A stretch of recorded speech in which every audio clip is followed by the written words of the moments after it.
Inaasahang mas malakas pa na Riley Grigsby pa pala ang ating makikita sa mga susunod na laro ng Barangay Ginebra. So bakit nga ba at paano? So yan nga ang dapat nyong malaman, kaya wag na nga nating patagalin pa, tara at atin ang talakayin yan.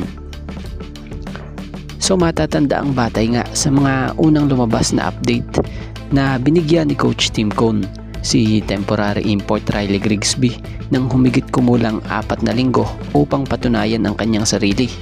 Speaking of Riley Grigsby, gayunpaman, hindi ito traditional na ultimatum kundi isang takdang panahon ng kanyang paglalaro habang nagpapagaling si Justin Brownlee.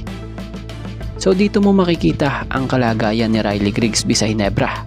Matatandaan namang humataw nga agad itong si Riley Grigsby ng 42 points at 13 rebounds sa kanyang unang laro sa PBA Season 50 Governors Cup noong July 19, 2026 kahit na natalo ang Ginebra sa Phoenix.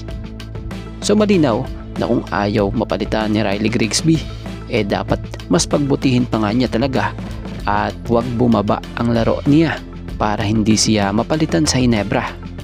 So sa mga hindi nga po nakakaalam, desidido nga po si Riley Grigsby na patunayan na kaya niyang makapagbigay ng malaking tulong para sa Ginebra. Alam din ni Riley Grigsby kung anong kalibre meron itong tila pansamantalang pinalitan niya. So panigurado, pag ganito ang kaisipan, mas may ilalabas pa itong laro sa PBA para sa Ginebra dahil ito ang nagsisilbing challenge sa kanya para patunayan kay Coach Tim na deserve niya yung spot talaga bilang import din ng Barangay Ginebra.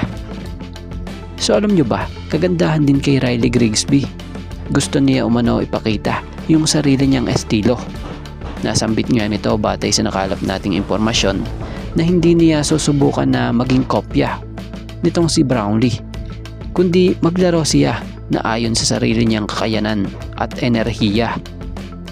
So goods na kaisipan nito dahil kagandahan kay Grigsby, kumbaga hindi niya kailangan makipagkumpetensya sa nabibigay o naibigay ni Brownlee sa laro sa Ginebra.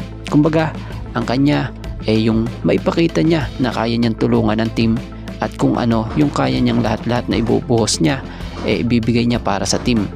So panigurado, kaabang-abang ito si Riley Grigsby sa mga susunod na laban ng Ginebra. So about pa sa dapat gawin nga po nitong si Riley, kailangan niya na masangkot ang kanyang mga kakampi sa opensa para hindi maging madali bantayan ang laro ng Ginebra.